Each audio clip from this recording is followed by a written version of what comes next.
Im Herzen Deutschlands und inmitten eines Staatsbades und Heilbäderzentrums befindet sich der wohl bekannteste Lost Place der Republik.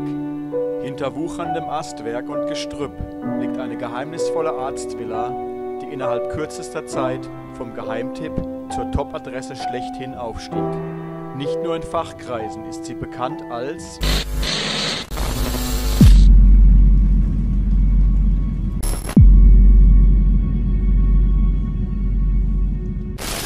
Unser Rundgang durch die Villa beginnt im Untergeschoss des Hauses, in der Bibliothek, bzw. dem, was davon noch übrig geblieben ist. Hunderte von Büchern wurden von Vandalen willenlos aus den Regalen gerissen und über den gesamten Raum verteilt. Nichtsdestotrotz lässt sich immer noch erahnen, wie es hier früher einmal ausgesehen haben muss, als sich Hildegard, die letzte Bewohnerin des Hauses, in der gut sortierten Bibliothek aufhielt und durch ihre Bücher blätterte. Wer aber war diese Hildegard und was wissen wir über sie? Ihren späteren Mann, den Urologen Karl K., hatte sie 1931 bei einem Arztbesuch in ihrem Elternhaus kennengelernt, als dieser eine Sprechstundenhilfe für seine Praxis im Untergeschoss der Villa suchte. 3 Monate später war aus der Angestellten eine Ehefrau geworden. 1936 wurde den beiden ein Sohn geboren, der später als Arzt in Berlin tätig war. Auch von einer Tochter ist die Rede, die tragischerweise Selbstmord begangen haben soll. Aber ihre Existenz lässt sich nicht verifizieren. Doch zunächst einmal genug der Familienhistorie. Schauen wir uns die Urologenpraxis etwas genauer an. Klarer Blickfang ist der Behandlungsstuhl, der inzwischen ein klein wenig an eine Requisite aus einem Horrorfilm erinnert. Dieses Gerät könnte auch der berüchtigte Laser aus den Austin Powers Filmen sein. Was einmal eine vollständig eingerichtete Urologenpraxis war, ist inzwischen ein Chaos aus Pinzetten, Scheren, Spritzen, Abtropfschalen, Fläschchen, Büchern und Aktenordnern. Im Zentrum des zweiten Behandlungszimmers befindet sich eine Patientenliege sowie ein medizinisches Gerät, das an einen Infusionsständer erinnert. Leider sind die in Formaldehyd eingelegten menschlichen Organe inzwischen verschwunden. Was bleibt, sind Erinnerungen. Im sich anschließenden Aktenzimmer wird einem der tatsächliche Zustand des Gebäudes erschreckend eindrucksvoll vor Augen geführt. Die abblätternde Farbe ist nichts im Vergleich zur halb eingestürzten Decke. Und es ist nur eine Frage der Zeit, bis alles zusammenbricht. Nichts scheint mehr gerade zu sein im Untergeschoss der Villa. Links ein Buchstabe, rechts ein Buchstabe. Und aus Abo wird Labor. Und was für ein Prachtexemplar von Labor wir hier vorfinden. Fein säuberlich reihen sich Aktenordner an Aktenordner. Alphabetisch sortiert findet man mit einem Handgriff das Medikament, das man gerade braucht. Blitzblank poliert warten die medizinischen Geräte auf ihren Einsatz. Und für den Notfall stehen Tinkturen jedweder Art zur Verfügung. Hier noch einmal ein kurzer Überblick darüber, was der Medizinerschrank hergibt. Aber genug der Ironie. Was beeindruckt, sind die detaillierten täglichen Niederschriften über Patiententermine, Behandlungen und Medikamenteneinsatz. Einen Raum wollen wir uns im Untergeschoss noch genauer ansehen. Das Wartezimmer. Die Decken sind marode, die Wände feucht und von schwarzem Gießkannenschimmel oder kurz Schwarzschimmel befallen. Auf diesem Stuhl möchte kein Patient mehr Platz nehmen. Apropos Stuhl. Auf einem Stuhl steht eine alte Adler-Schreibmaschine, Modell Junior 10. Hiermit werden sicherlich keine Briefe mehr geschrieben werden. Auf einem Stuhl daneben das Praxisschild des Urologen, Dr. Med Klaus Kraft. Nachmittags keine Sprechstunde.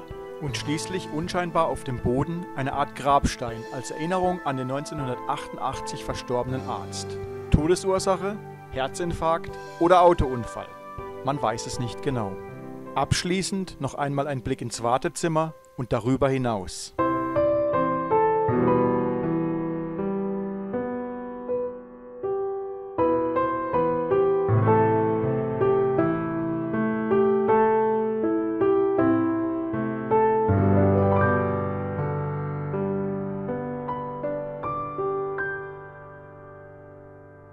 Wir verlassen jetzt das Untergeschoss und nehmen die Treppen nach oben.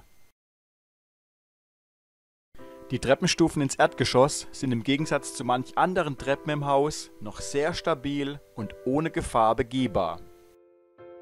Oben angekommen blickt man direkt auf ein Schuhregal, bestückt mit einigen besonders prachtvollen Exemplaren. Etwas Schuhcreme, ein wenig Bürsten und Polieren und die Schuhe sind wie neu. Was damals hochmodern war, ist heute Technologie von gestern. Weiter geht es in der Küche. Auch hier könnte mal wieder ein wenig aufgeräumt werden. Schränke und Schubladen stehen offen. Pfannen sind zwar gut sortiert, aber nicht eingeräumt und das Waffeleisen gehört eigentlich auch woanders hin. Der Herd ist ausgeschaltet, Priel für glänzendes Geschirr steht bereit. Viel Spaß und vor allem Erfolg beim Spülen.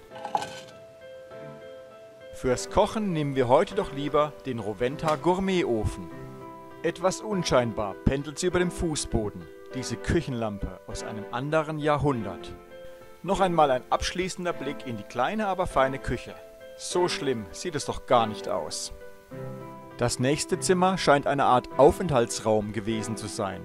Auch wenn der Putz bröckelt, die Holztüren und Balken morsch werden, erkennt man noch immer die Farbenpracht, die diesen Raum früher einmal geschmückt haben muss.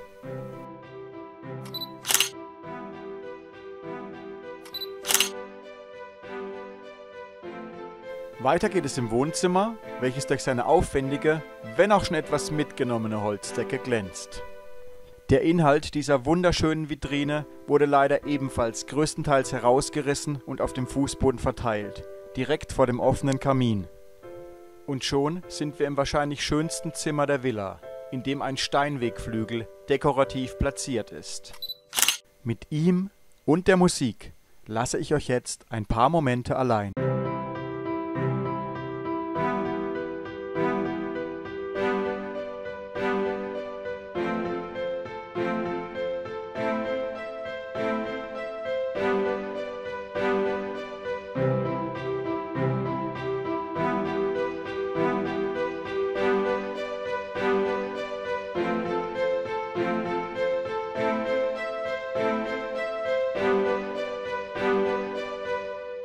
Natürlich gibt es auch einen Eingangsbereich mit Garderobe, leichten Sommermänteln und Herrenhüten. Durch die Türe im Windfang gelangt man in den Flur mit lauschiger Sitzecke. Von hier aus geht es noch 2 weitere Stockwerke nach oben und was uns dort erwartet, lässt sich anhand dieser Bilder bereits erahnen. Je weiter man nach oben kommt, desto maroder wird das Holz. Hier ist höchste Vorsicht geboten.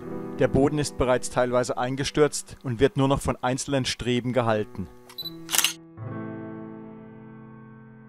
Das erste Zimmer des Obergeschosses, welches wir uns genauer anschauen werden, war früher wohl einmal eine Art Büro. Von dort hat man direkten Zugang auf einen sonnendurchfluteten Balkon, inzwischen natürlich komplett zugewuchert.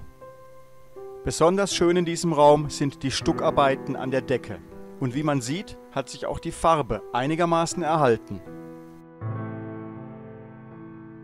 Egal ob Sekretär, Plattenspieler oder letztes Abendmahl, es gibt viel zu entdecken.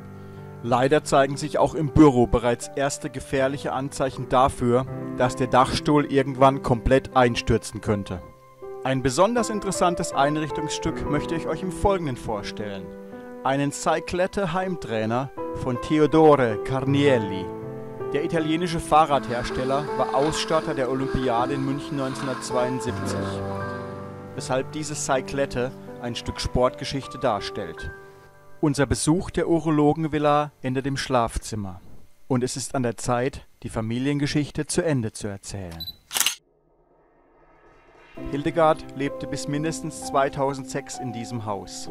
Erst eine schwere Krankheit zwang die Seniorin zum Umzug in ein Pflegeheim.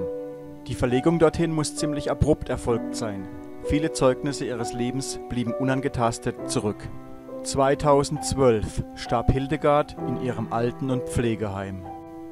Sie wurde 106 Jahre alt. Abblätternde Farbe. Einstürzende Decken. Die Villa Dr. Anna L. ist ein verlorener Ort. Was mit dem Haus geschehen wird, ist ungewiss. Angeblich soll es nicht abgerissen werden. Nur eines ist sicher: Die Erinnerung an Hildegard Kraft Hux, wie sie mit vollem Namen hieß, lebt in ihrer Villa weiter. Vergesst bitte nicht, meinen Kanal zu unterstützen, indem ihr ganz einfach auf Abonnieren klickt. Vielen Dank! Mehr von den Lost Place Tapes findet ihr auf Facebook und natürlich auch auf Instagram.